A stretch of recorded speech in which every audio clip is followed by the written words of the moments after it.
वरदानी बनो, दानी बनो, वरदानी बनो।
ओम शांति 26/12/2020 आजिर साकार महावाक्य बाबा कहउछंती मिठे बच्चे बाबा तुम मानंकु बेहदर जागिरी अर्थात संपत्ति देवा पाई आसीछंती।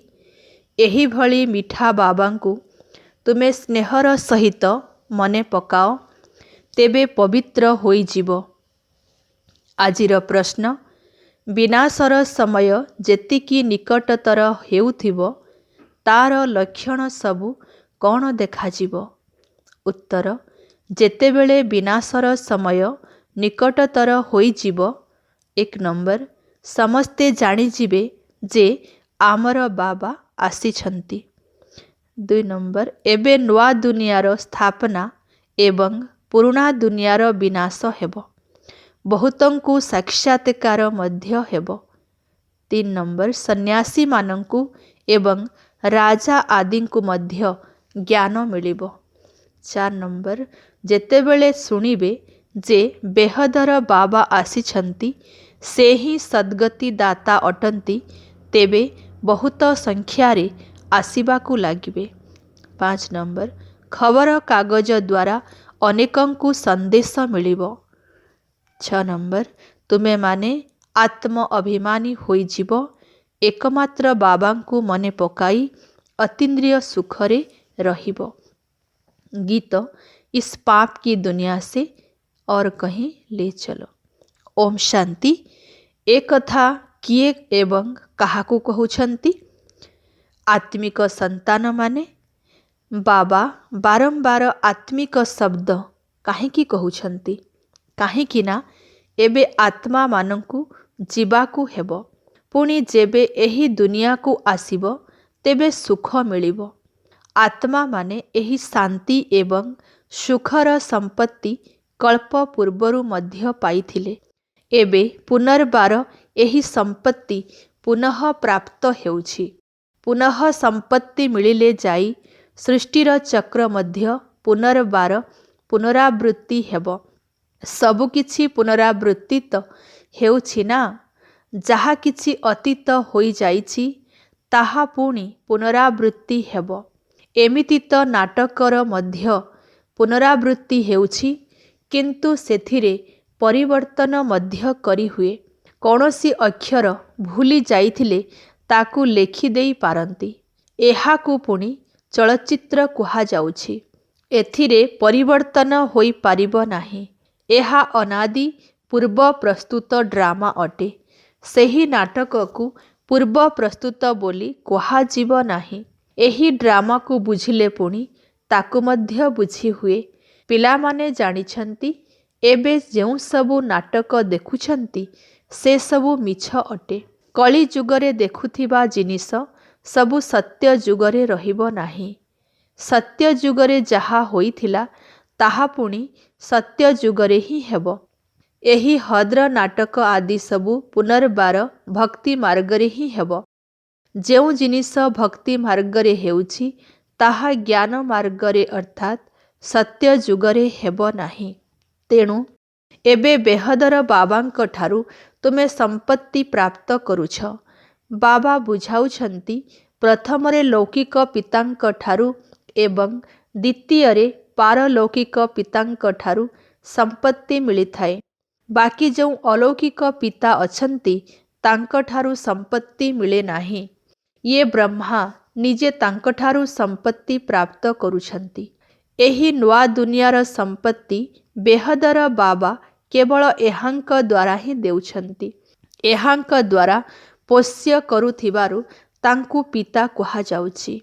ଭକ୍ତି ମାର୍ଗରେ ମଧ୍ୟ ଲୌକିକ ଏବଂ ପାରଲୌକିକ ଉଭୟ ପିତା ମଧ୍ୟ ମନେ ପଡ଼ିଥାନ୍ତି। ଇଏ ଅଲୌକିକ ପିତା ମନେ ପଡ଼ନ୍ତି ନାହିଁ, କାହିଁକି ନା ଏହାଙ୍କ ଠାରୁ କୌଣସି ସମ୍ପତ୍ତି ମିଳୁନାହିଁ।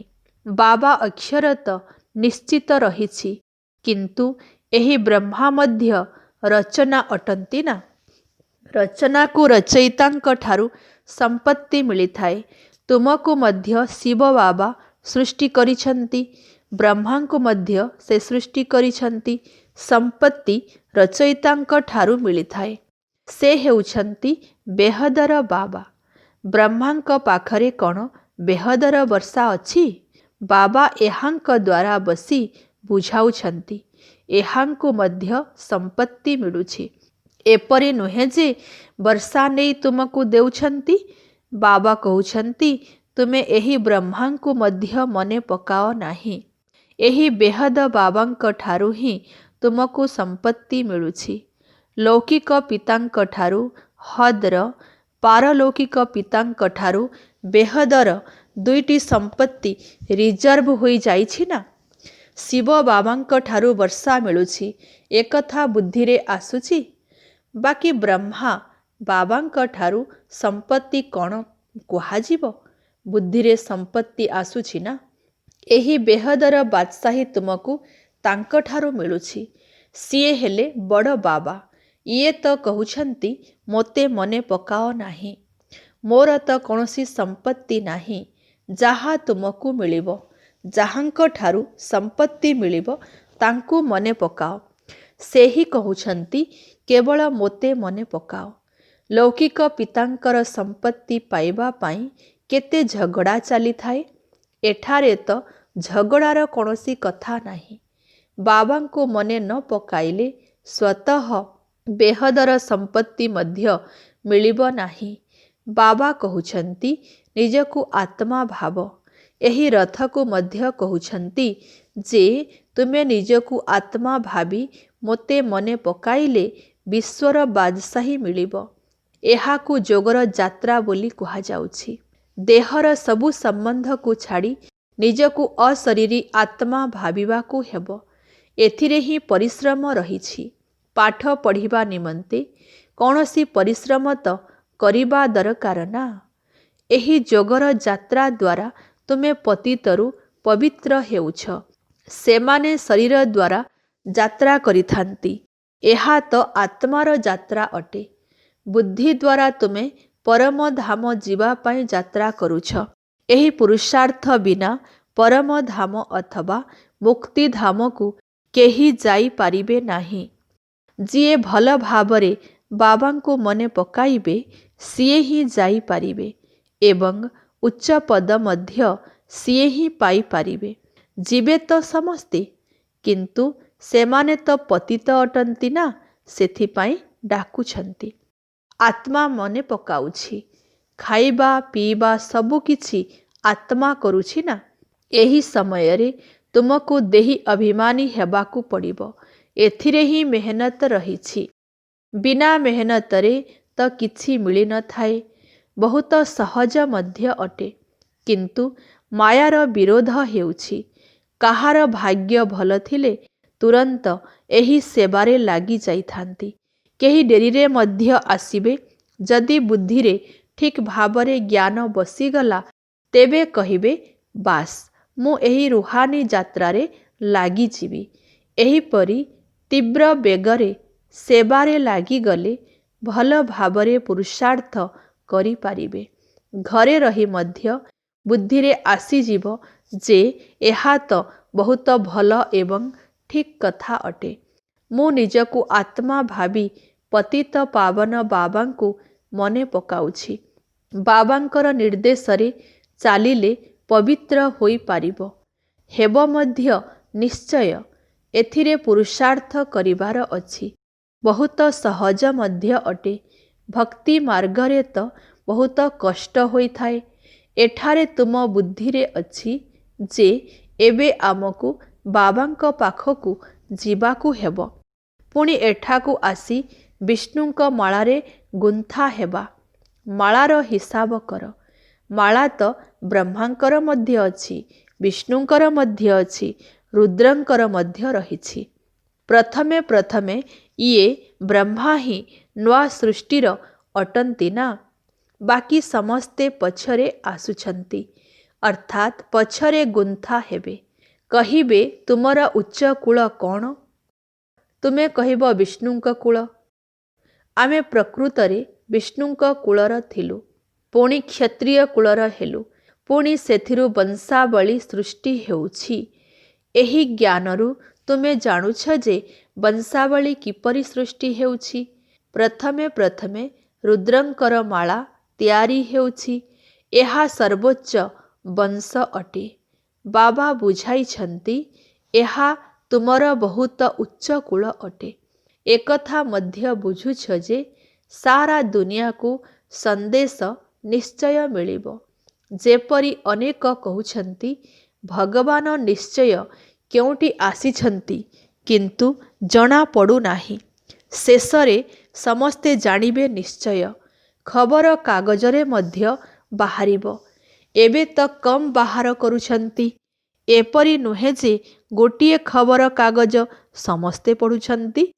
ଲାଇବ୍ରେରୀରେ ପଢ଼ିପାରିବେ, କେହି 2-4ଟା ଖବର କାଗଜ ମଧ୍ୟ ପଢ଼ିଥାନ୍ତି। କେହି ପୁଣି ବିଲକୁଲ ପଢ଼ନ୍ତି ନାହିଁ। ଏକଥା ସମସ୍ତେ ନିଶ୍ଚୟ ଜାଣିବେ ଯେ ବାବା ଆସିଛନ୍ତି। ବିନାଶର ସମୟ ନିକଟତର ହେଲେ ଜଣାପଡ଼ିବ। ନୂଆ ଦୁନିଆର ସ୍ଥାପନା, ପୁରୁଣା ଦୁନିଆର ବିନାଶ ହେଉଛି। ହୋଇପାରେ ବହୁତଙ୍କୁ ସାକ୍ଷାତକାର ମଧ୍ୟ ହେବ। ତୁମକୁ ସନ୍ନ୍ୟାସୀମାନଙ୍କୁ, ରାଜାମାନଙ୍କୁ ଜ୍ଞାନ ଦେବାକୁ ହେବ। ବହୁତଙ୍କୁ ସନ୍ଦେଶ ଦେବାର ଅଛି। ଯେତେବେଳେ ଶୁଣିବେ ଯେ ବେହଦର ବାବା ଆସିଛନ୍ତି, ସେ ହିଁ ସଦ୍ଗତି ଦାତା ଅଟନ୍ତି, ତେବେ ବହୁତ ଆସିବେ। ଏବେ ଖବର କାଗଜରେ ଏତେ ମନପସନ୍ଦ କାଇଦା ଅନୁସାରେ ବାହାରୁ ନାହିଁ। କେହି ଆତ୍ମା ଆସିବେ ଯିଏକି ପଚରା ପଚରି କରିବେ। ପିଲାମାନେ ଜାଣିଛନ୍ତି ଯେ ଆମେ ଶ୍ରୀମତ ଆଧାରରେ ସତ୍ୟଯୁଗର ସ୍ଥାପନା କରୁଛୁ। ତୁମର ଏହା ନୂଆ ମିଶନ ଅର୍ଥାତ୍ ଆଧ୍ୟାତ୍ମିକ ସଂଗଠନ ଅଟେ। ତୁମେ ଈଶ୍ୱରୀୟ ମିଶନର ଈଶ୍ୱରୀୟ ସଦସ୍ୟ ଅଟ। ଯେପରି ଖ୍ରୀଷ୍ଟିଆନ ମିଶନର ଖ୍ରୀଷ୍ଟିଆନ ସଦସ୍ୟ ହୋଇଥାନ୍ତି। ତୁମେ ହେଉଛ ଈଶ୍ୱରୀୟ ସଦସ୍ୟ। ସେଥିପାଇଁ ଗାୟନ ରହିଛି, ଅତୀନ୍ଦ୍ରିୟ ସୁଖ ଗୋପ ଗୋପୀମାନଙ୍କୁ ପଚାର। ଯେଉଁମାନେ ଆତ୍ମ ଅଭିମାନୀ ହୋଇଛନ୍ତି, ଏକମାତ୍ର ବାବାଙ୍କୁ ମନେ ପକାଇବାକୁ ହେବ। ଦ୍ୱିତୀୟ କେହି ନୁହେଁ। ଏହି ରାଜଯୋଗ ଏକମାତ୍ର ବାବା ହିଁ ଶିଖାଉଛନ୍ତି।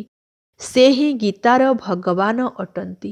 ସମସ୍ତଙ୍କୁ ଏହି ବାବାଙ୍କର ନିମନ୍ତ୍ରଣ ଅଥବା ସନ୍ଦେଶ ଦେବାକୁ ହେବ।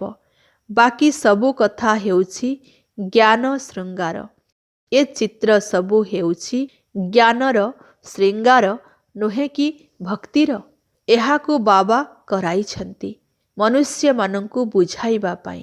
ଏହି ଚିତ୍ର ଆଦି ତ ପ୍ରାୟ ଲୋପ ହୋଇଯିବ। ବାକି ଏହି ଜ୍ଞାନ ଆତ୍ମାରେ ରହିଯାଉଛି। ବାବାଙ୍କ ମଧ୍ୟରେ ଏହି ଜ୍ଞାନ ଅଛି। ଏହା ଡ୍ରାମାରେ ନିର୍ଦ୍ଧାର୍ଯ୍ୟ ରହିଛି। ତୁମେ ଏବେ ଭକ୍ତି ମାର୍ଗକୁ ଅତିକ୍ରମ କରି ଜ୍ଞାନ ମାର୍ଗକୁ ଆସିଛ। ତୁମେ ଜାଣିଛ ଯେ ଆମ ଆତ୍ମାରେ ସେହି ପାର୍ଟ ରହିଛି ଯାହା ଘଟୁଛି। ଏହା ନିର୍ଦ୍ଧାର୍ଯ୍ୟ ଥିଲା, ଯାହାଦ୍ୱାରା ପୁନର୍ବାର ଆମେ ବାବାଙ୍କ ଠାରୁ ରାଜଯୋଗ ଶିଖୁଛୁ। ବାବାଙ୍କୁ ହିଁ ଆସି ଏହି ଜ୍ଞାନ ଦେବାର ଥିଲା। ଆତ୍ମାରେ ନିର୍ଦ୍ଧାର୍ଯ୍ୟ ରହିଛି, ସେଠାରୁ ଯାଇ ପରମ ଧାମରେ ପହଞ୍ଚିବ। ତାପରେ ପୁଣି ନୂଆ ଦୁନିଆର ପାର୍ଟ ରିପିଟ୍ ହେବ। ଆତ୍ମାର ସମସ୍ତ ରେକର୍ଡକୁ ଆରମ୍ଭରୁ ନେଇ ବର୍ତ୍ତମାନ ପର୍ଯ୍ୟନ୍ତ ତୁମେ ବୁଝି ଯାଇଛ। ପୁଣି ଏସବୁ ବନ୍ଦ ହୋଇଯିବ। ଭକ୍ତି ମାର୍ଗର ପାର୍ଟ ମଧ୍ୟ ବନ୍ଦ ହୋଇଯିବ। ତୁମର ଯାହା ଅଭିନୟ ସତ୍ୟ ଯୁଗରେ ଚାଲିଥିଲା ତାହା ପୁଣି ଚାଲିବ। କ'ଣ ହେବ ଏକଥା ବାବା କହୁନାହାନ୍ତି।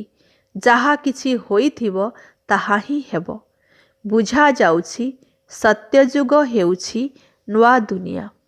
ନିଶ୍ଚୟ ସେଠାରେ ସବୁକିଛି ନୂଆ, ଶତୋପ୍ରଧାନ ଏବଂ ଶସ୍ତା ହୋଇଥିବ। ଯାହା କିଛି କଳ୍ପ ପୂର୍ବେ ହୋଇଥିଲା ତାହା ହିଁ ହେବ। ଦେଖୁଛନ୍ତି ମଧ୍ୟ ଏହି ଲକ୍ଷ୍ମୀନାରାୟଣ କେତେ ସୁଖରେ ଥିଲେ। ହୀରା ନୀଳା ଧନରତ୍ନ ପ୍ରଭୃତି ବହୁତ ରହିବ। ଧନ ଅଛି ତ ସୁଖ ବି ଅଛି। ଏଠାରେ ତୁମେ ତୁଳନା କରିପାରିବ, ସେଠାରେ କରିପାରିବ ନାହିଁ। ଏଠାକାର କଥା ସେଠାରେ ସବୁ ଭୁଲିଯିବ। ଏହା ହେଲା ନୂଆ କଥା, ଯାହାକୁ ବାବା ହିଁ ପିଲାମାନଙ୍କୁ ବୁଝାଉଛନ୍ତି। ଆତ୍ମାମାନଙ୍କୁ ସେଠାକୁ ଯିବାକୁ ହେବ, ଯେଉଁଠି କାରବାର ସବୁ ବନ୍ଦ ହୋଇ ଯାଇଥାଏ। ହିସାବ କିତାବ ସବୁ ଚୁକ୍ତ ହେଉଛି। ଅଭିନୟ ଶେଷ ହେଉଛି। ଏହି ଏକମାତ୍ର ରେକର୍ଡ ବହୁତ ବଡ଼ ଅଟେ। ପୁଣି କହୁଛନ୍ତି ଆତ୍ମା ମଧ୍ୟ ସେତିକି ବଡ଼ ହେବା ଦରକାର। କିନ୍ତୁ ନା, ଏତେ ଛୋଟ ଆତ୍ମାରେ 84 ଜନ୍ମର ପାର୍ଟ ରହିଛି। ଆତ୍ମା ମଧ୍ୟ ଅବିନାଶୀ ଅଟେ। ଏହାକୁ କେବଳ ଆଶ୍ଚର୍ଯ୍ୟ ବୋଲି କୁହାଯିବ। ଏପରି ଆଶ୍ଚର୍ଯ୍ୟଜନକ ଜିନିଷ ଆଉ କିଛି ହୋଇପାରିବ ନାହିଁ। ବାବାଙ୍କ ପାଇଁ ତ କହନ୍ତି ସତ୍ୟ ତ୍ରେତା ଯୁଗ ସମୟରେ ବିଶ୍ରାମରେ ରହନ୍ତି। ଆମେ ତ ଅଲରାଉଣ୍ଡର ପାର୍ଟ ବଜାଉଛୁ। ସବୁଠାରୁ ଅଧିକ ଆମର ପାର୍ଟ ରହିଛି। ବାବା ଶ୍ରେଷ୍ଠ ସମ୍ପତ୍ତି ଦେଉଛନ୍ତି। କହୁଛନ୍ତି 84 ଜନ୍ମର ମଧ୍ୟ ତୁମେ ହିଁ ନେଉଛ। ଆମର ପାର୍ଟ ତ ଏପରି ଯାହାକି ଆଉ କେହି କରିପାରିବେ ନାହିଁ। ଆଶ୍ଚର୍ଯ୍ୟଜନକ କଥା ନା? ଏହା ମଧ୍ୟ ଆଶ୍ଚର୍ଯ୍ୟର କଥା ଯେ ଆତ୍ମାମାନଙ୍କୁ ବାବା ଆସି ବୁଝାଉଛନ୍ତି। ଆତ୍ମା ପୁରୁଷ କିମ୍ବା ସ୍ତ୍ରୀ ନୁହେଁ। ଯେତେବେଳେ ଶରୀର ଧାରଣ କରେ ସେତେବେଳେ ମେଲ୍ ଫିମେଲ୍ ହୋଇଯାଏ। ଆତ୍ମାମାନେ ସବୁ ସନ୍ତାନ ହୋଇଥିବାରୁ ଭାଇ ଭାଇ ହୋଇଗଲେ। ନିଶ୍ଚିତ ସମ୍ପତ୍ତି ପାଇବା ପାଇଁ ଭାଇ ଭାଇ ହୋଇଛନ୍ତି। ଆତ୍ମା ବାବାଙ୍କର ସନ୍ତାନ ଅଟେ ନା? ବାବାଙ୍କ ଠାରୁ ସମ୍ପତ୍ତି ନେଉଛି। ସେଥିପାଇଁ ଆତ୍ମାକୁ ପୁରୁଷ ହିଁ କୁହାଯିବ। ସମସ୍ତ ଆତ୍ମାଙ୍କର ଅଧିକାର ରହିଛି ବାବାଙ୍କ ଠାରୁ ବର୍ଷା ପାଇବା ପାଇଁ। ସେଥିପାଇଁ ବାବାଙ୍କୁ ମନେ ପକାଇବାକୁ ହେବ। ନିଜକୁ ଆତ୍ମା ଭାବିବାକୁ ହେବ। ଆମେ ସବୁ ଭାଇ ଭାଇ ଅଟୁ। ଆତ୍ମା ହିଁ ଆତ୍ମା ଅଟେ। ସେ କେବେ ପରିବର୍ତ୍ତନ ହୁଏ ନାହିଁ। ବାକି ଶରୀର କେବେ ପୁରୁଷର କେବେ ସ୍ତ୍ରୀର ନେଉଛି। ବୁଝିବା ପାଇଁ ବଡ଼ ଅଡ଼ୁଆ କଥା। କେହି ଆଉ ମଧ୍ୟ ଶୁଣାଇ ପାରିବେ ନାହିଁ ବାବାଙ୍କ ଠାରୁ, ଅଥବା ତୁମେ ପିଲାମାନଙ୍କ ଠାରୁ ହିଁ ଶୁଣିପାରିବେ। ବାବା ତ ତୁମମାନଙ୍କ ସହିତ ହିଁ କଥା ହେଉଛନ୍ତି।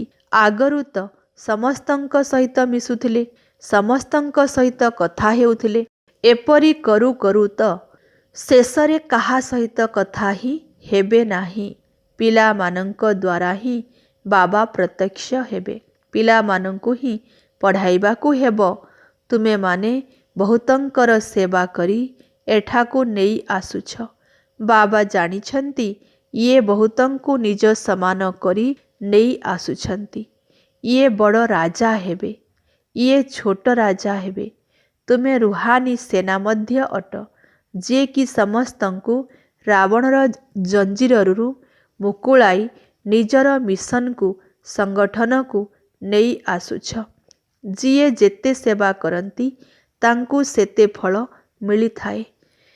ଯିଏ ଅଧିକ ଭକ୍ତି କରିଛନ୍ତି ସେହିମାନେ ହିଁ ଅଧିକ ବୁଦ୍ଧିମାନ ହୋଇ ବର୍ଷା ନେଇଥାନ୍ତି। ଏହା ହେଉଛି ପାଠପଢ଼ା। ଭଲ ଭାବରେ ପାଠ ନ ପଢ଼ିଲେ ଫେଲ୍ ହୋଇଯିବ। ପାଠପଢ଼ା ବହୁତ ସହଜ ଅଟେ। ବୁଝିବା ଏବଂ ବୁଝାଇବା ମଧ୍ୟ ସହଜ ଅଟେ। ଅସୁବିଧାର କୌଣସି କଥା ନାହିଁ। କିନ୍ତୁ ରାଜଧାନୀ ସ୍ଥାପନ ହେଉଛି, ସେଥିରେ ତ ସବୁ ଦରକାର ନା। ତେଣୁ ପୁରୁଷାର୍ଥ କରିବାକୁ ହେବ। ଏଥିରେ କିପରି ଆମକୁ ଉଚ୍ଚପଦ ମିଳୁ? ମୃତ୍ୟୁ ଲୋକରୁ ସ୍ଥାନାନ୍ତରିତ ହୋଇ ଅମର ଲୋକକୁ ଯିବାକୁ ହେବ। ଯେତେ ପଢ଼ିବ ସେତେ ଅମରପୁରୀରେ ଉଚ୍ଚ ପଦ ପାଇବ। ବାବାଙ୍କୁ ସ୍ନେହ ମଧ୍ୟ କରିବାକୁ ହେବ, କାହିଁକି ନା ଇଏ ହେଉଛନ୍ତି ବହୁତ ପ୍ରିୟରୁ ପ୍ରିୟ ବସ୍ତୁ। ସେ ସ୍ନେହର ସାଗର ମଧ୍ୟ ଅଟନ୍ତି। ସମସ୍ତଙ୍କ ପ୍ରତି ଏକାଭଳି ସ୍ନେହ ହୋଇପାରିବ ନାହିଁ। କେହି ତାଙ୍କୁ ମନେ ପକାଉଛନ୍ତି, ଆଉ କେହି ମନେ ପକାଉ ନାହାନ୍ତି। କାହାକୁ ବୁଝାଇବାର ମଧ୍ୟ ନିଶା ରହିଥାଏ ନା। ଏହା ବଡ଼ ପ୍ରଲୋଭନ ଅଟେ। କାହାକୁ ବି କୁହ ଏହା ବିଶ୍ୱବିଦ୍ୟାଳୟ ଅଟେ, ଏହା ଆଧ୍ୟାତ୍ମିକ ପାଠପଢ଼ା ଅଟେ। ଏପରି ଚିତ୍ର ଆଉ କୌଣସି ସ୍କୁଲରେ ଦେଖାଯାଏ ନାହିଁ। ଦିନକୁ ଦିନ ଆହୁରି ମଧ୍ୟ ଚିତ୍ର ବାହାରିବ, ଯାହାକୁ ମନୁଷ୍ୟ ଦେଖିବା ଦ୍ୱାରା ହିଁ ବୁଝିଯିବେ। ସିଢ଼ିର ଚିତ୍ର ବହୁତ ଭଲ, କିନ୍ତୁ ଦେବତା ଧର୍ମର ନ ହୋଇଥିଲେ ସେ ବୁଝିପାରିବେ ନାହିଁ। ଯିଏ ଏହି କୁଳର ହୋଇଥିବେ ତାଙ୍କୁ ତୀର ଲାଗିବ। ଯିଏ ଆମ ଦେବତା ଧର୍ମର ପତ୍ର ହୋଇଥିବେ ସିଏ ଆସିବେ। ତୁମକୁ ଅନୁଭବ ହେବ ଯେ ଇଏ ତ ବହୁତ ଆଗ୍ରହରେ ଶୁଣୁଛନ୍ତି। କେହି ତ ଖାଲି ଖାଲି ଚାଲିଯିବେ। ଦିନକୁ ଦିନ ନୂଆ ନୂଆ କଥା ମଧ୍ୟ ପିଲାମାନଙ୍କୁ ବୁଝାଯାଉଛି। କିନ୍ତୁ ସେବାର ବହୁତ ସଉକ ରହିବା ଦରକାର। ଯିଏ ସେବାରେ ତତ୍ପର ଥିବେ ସେ ହୃଦୟରେ ବସିବେ ଏବଂ ସିଂହାସନ ଉପରେ ମଧ୍ୟ ଚଢ଼ିବେ। ଆଗକୁ ଗଲେ ତୁମକୁ ସବୁ ସାକ୍ଷାତକାର ହୋଇ ଚାଲିବ। ସେହି ଖୁସିରେ ତୁମେ ରହିବ। ଦୁନିଆରେ ତ ବହୁତ ହାହାକାର ହେବ, ରକ୍ତର ନଦୀ ମଧ୍ୟ ବହିବ। ବାହାଦୁର ସେବାଧାରୀ କେବେ ଭୋକରେ ମରିବେ ନାହିଁ। କିନ୍ତୁ ଏଠାରେ ତ ତୁମକୁ ବନବାସରେ ଅର୍ଥାତ୍ ସାଧାରଣ ଭାବରେ ରହିବାକୁ ହେବ। ସୁଖ ମଧ୍ୟ ସେଠାରେ ମିଳିବ। କନ୍ୟାକୁ ତ ବିବାହ ପୂର୍ବରୁ ସାଧାରଣ ଅବସ୍ଥାରେ ବସାଇଥାନ୍ତି ନା। ଶ୍ୱଶୁର ଘର ଯାଇ ଖୁବ୍ ଅଳଙ୍କାର ପିନ୍ଧିଥାଏ। ତୁମେ ମଧ୍ୟ ଶ୍ୱଶୁର ଘରକୁ ଯାଉଛ, ତେଣୁ ସେହି ନିଶା ରହୁଛି। ତାହା ହିଁ ହେଉଛି ସୁଖଧାମ। ଆଚ୍ଛା, ମିଠା ମିଠା ଶିକିଲଧେ ସନ୍ତାନମାନଙ୍କ ପ୍ରତି ମାତା ପିତା ବାପ ଦାଦାଙ୍କର ମଧୁର ସ୍ନେହଭରା ସ୍ମୃତି ଏବଂ ସୁପ୍ରଭାତ। ଆତ୍ମିକ ପିତାଙ୍କର ଆତ୍ମିକ ସନ୍ତାନମାନଙ୍କୁ ନମସ୍ତେ। ଆତ୍ମିକ ସନ୍ତାନମାନଙ୍କର ଆତ୍ମିକ ପିତାଙ୍କୁ ନମସ୍ତେ। ଧାରଣା ପାଇଁ ମୁଖ୍ୟ ସାରାଂଶ। 1 ନମ୍ବର, ମାଳାରେ ଗୁନ୍ଥା ହେବା ପାଇଁ ଦେହୀ ଅଭିମାନୀ ହୋଇ ତୀବ୍ର ବେଗରେ ଯୋଗର ଯାତ୍ରା କରିବାକୁ ହେବ। ବାବାଙ୍କର ଆଜ୍ଞା ଅନୁସାରେ ଚାଲି ପବିତ୍ର ହେବାକୁ ପଡ଼ିବ। 2 ନମ୍ବର, ବାବାଙ୍କର ପରିଚୟ ଦେଇ ବହୁତଙ୍କୁ ନିଜ ସମାନ କରିବାର ସେବା କରିବାକୁ ହେବ। ଏଠାରେ ବୈରାଗ୍ୟ ବୃତ୍ତିକୁ ଧାରଣ କରି ରହିବାକୁ ହେବ। ଅନ୍ତିମ ହାହାକାରର ଦୃଶ୍ୟ ଦେଖିବା ପାଇଁ ମହାବୀର ହେବାକୁ ପଡ଼ିବ। ଆଜିର ବରଦାନ। ପ୍ରତ୍ୟେକ କର୍ମରେ ନିଜର ପିତାଙ୍କୁ ଅନୁକରଣ କରି ସ୍ନେହର ପ୍ରତିଦାନ ଦେଉଥିବା ତୀବ୍ର ପୁରୁଷାର୍ଥୀ ହୁଅ। ବିସ୍ତାର। ଯାହା ପ୍ରତି ସ୍ନେହ ରହିଥାଏ ତାଙ୍କୁ ଅନୁକରଣ କରିବା ମଧ୍ୟ ଆପେ ଆପେ ହୋଇଯାଏ। ତେଣୁ ସର୍ବଦା ମନେ ରହୁ ଯେ ମୁଁ ପ୍ରତ୍ୟେକ କର୍ମରେ ପିତାଙ୍କୁ ଅନୁକରଣ କରୁଛି ତ? ଯଦି ନୁହେଁ ତେବେ କର ନାହିଁ। ବାବାଙ୍କର କର୍ମକୁ କପି କରି ବାବାଙ୍କ ସମାନ ହୋଇଯାଅ। ଯେପରି କପି କରିବା ପାଇଁ କାର୍ବନ ପେପରର ବ୍ୟବହାର କରିଥାନ୍ତି, ସେହିପରି ତୁମେମାନେ ମଧ୍ୟ ଧ୍ୟାନ ଦେବାର ପେପରକୁ ବ୍ୟବହାର କର। ତେବେ ଆପେ ଆପେ କପି ହୋଇଯିବ। କାହିଁକିନା ବର୍ତ୍ତମାନ ସମୟରେ ହିଁ ତୀବ୍ର ପୁରୁଷାର୍ଥୀ ହୋଇ ନିଜକୁ ସର୍ବଶକ୍ତିରେ ସମ୍ପନ୍ନ କରିବାର ସମୟ। ଯଦି ନିଜେ ନିଜକୁ ସମ୍ପନ୍ନ କରିପାରୁନାହଁ ତେବେ ସହଯୋଗ ନିଅ, ନଚେତ୍ ଆଗକୁ ଅତି ବିଳମ୍ବ ହୋଇଯିବ। ଆଜିର ସ୍ଲୋଗାନ, ସନ୍ତୁଷ୍ଟତାର ଫଳ ହେଲା ପ୍ରସନ୍ନତା। ତେଣୁ ପ୍ରସନ୍ନଚିତ୍ତ ହେବା ଦ୍ୱାରା ସମସ୍ତ ପ୍ରଶ୍ନ ସମାପ୍ତ ହୋଇଯାଏ। ଆଚ୍ଛା, ଓମ୍ ଶାନ୍ତି।